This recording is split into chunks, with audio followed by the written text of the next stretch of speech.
This is your WCIA 3 forecast first, sponsored by Matex Heating, Cooling, and Plumbing. Almost 2 different seasons out there today. Starting out feeling very spring-like. We had temperatures in the 70s, but we've got the wind. Now we've got the rain, and soon the cold.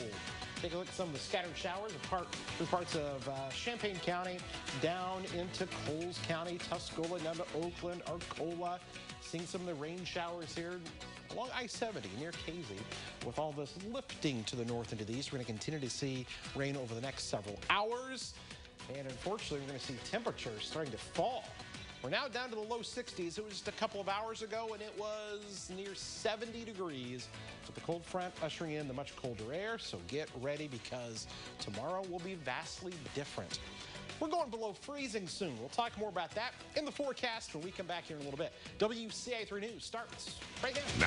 Now on WCIA 3 News. The crime wave targeting Asian Americans is escalating. Now a community in central Illinois is calling for the violence to end. Also tonight, election officials are trying to clear up a typo on Urbana's ballot. We'll tell you the mistake. And a police officer is living with a rare medical condition. How her community is standing behind her as she tries to cope. You're watching your local news leader. This is WCIA 3 News at 5.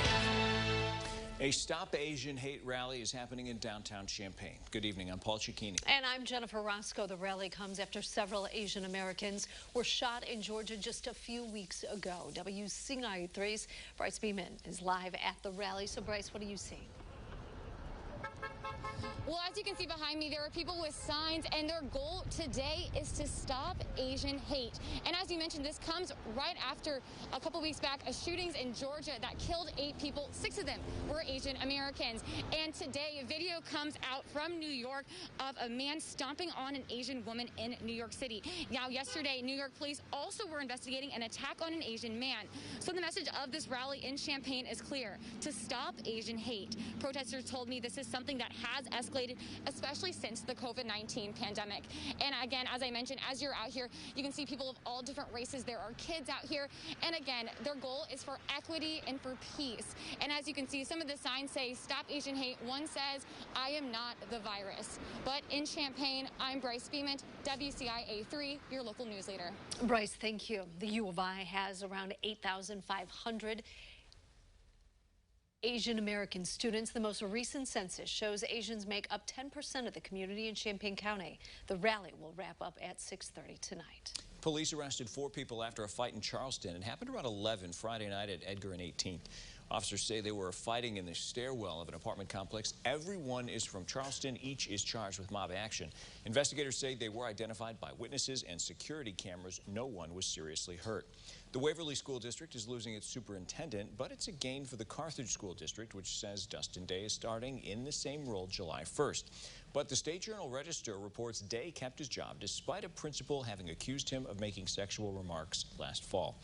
Carthage was aware of the allegations when it hired him, but dismissed those allegations as unfounded. We are 1 week out from Election Day, and Urbana ballots have a typo on them. It's for the length of a term for school board. WCIA 3's Jen Lask is live in our newsroom. So, Jen, officials already taking steps to clear up any confusion.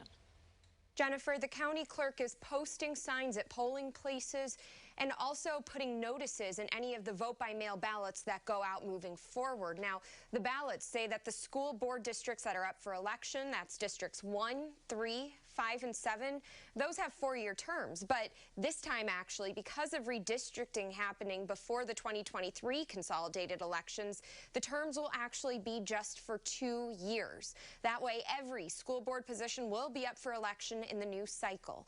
No names were left off of the ballots or added to them, which is the kind of issue that would affect voters' decisions. This is not something that affects the will or the intent of the voter at all. We don't anticipate it having any impact on the outcome. Really, this isn't a situation that's going to have a substantial effect, if any, on voting decisions. And it's also a mistake that can fairly easily be resolved. A reminder, the deadline to request a vote-by-mail ballot online or via mail is this Thursday, April 1st. And there will not be drop boxes this election cycle. So if you are choosing to vote by mail, you need to either mail it in physically or bring it with you to the clerk's office to drop it off there. Back to you. All right, Jen, thank you so much. So far, roughly 300 people have voted in person in Champaign County. 1,000 have returned ballots by mail. In total, there are 3,900 people who've requested vote-by-mail ballots at this point. The opioid epidemic in Illinois is only getting worse. Nearly 3,000 people died of opioid overdoses last year alone. And there was a 48% increase in those deaths in the Hispanic and Latinx communities. The Illinois Senate held a hearing today to talk about what they could do to fight the problem. One of the biggest ideas was to treat those who are overdosing as victims of a crime and prosecute those who are responsible for giving them the drugs. We need to deal with this thing now because we have murderers walking our streets that are murdering people, literally murdering people. And then on a medical examiner's report, it simply says it was an accident. It wasn't an accident. It was murder. Now, most of the experts who testified say they need more resources to help break this cycle. That senator says while the state is strapped for money right now, it could be more cost-effective to slow the spread of fentanyl and opioids than to do nothing. And here's a look at today's COVID numbers statewide. The 7-day positivity rate up again, now at 3.9%. More than 2,400 new infections reported in the last 24 hours, along with 17 additional deaths. When it comes to vaccination rates, more than 16% of the population is fully vaccinated. A total of 5.6 million shots have been put in arms, 86,000 yesterday. The daily average is 105,000 doses. Vaccination appointments are now open to anyone 16 and older in Sangamon County. People 18 and older can get Moderna or Johnson & Johnson. 16 and older can get Pfizer. Appointments are happening at the County Public Health Building and State Fairgrounds. If you're interested, contact information is on our website. Springfield's HSHS, St. John's Children's Hospital, has a new and improved neonatal intensive care unit. Renovations provide more privacy, safety, and new technological advances for nurses caring for newborns. The facility will also offer care for moms in the same room as their babies.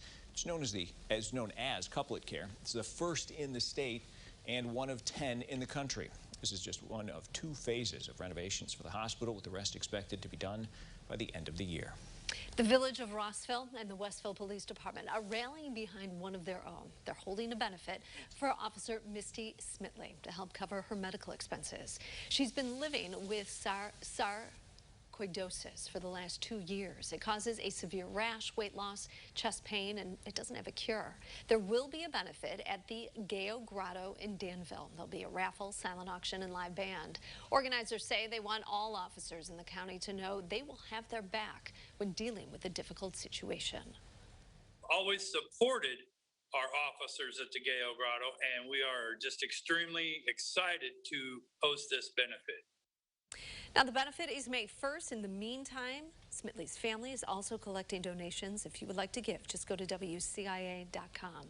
One group needs your help to pay tribute to State Trooper Todd Hannikin. They're called the Flagman's Mission Continues. They want to put out more than 2,000 U.S. flags for his funeral. They'll be set up tomorrow. Volunteers are asked to meet at 3:30 at the Mount Zion Intermediate School. Trooper Hannikin died after a crash in Bonneville last Thursday. Coming up, the officer who was killed in last week's supermarket shooting is being laid to rest. How people came to show their support. Plus this. It's been nights. I stayed up apologizing to George Floyd for not doing more.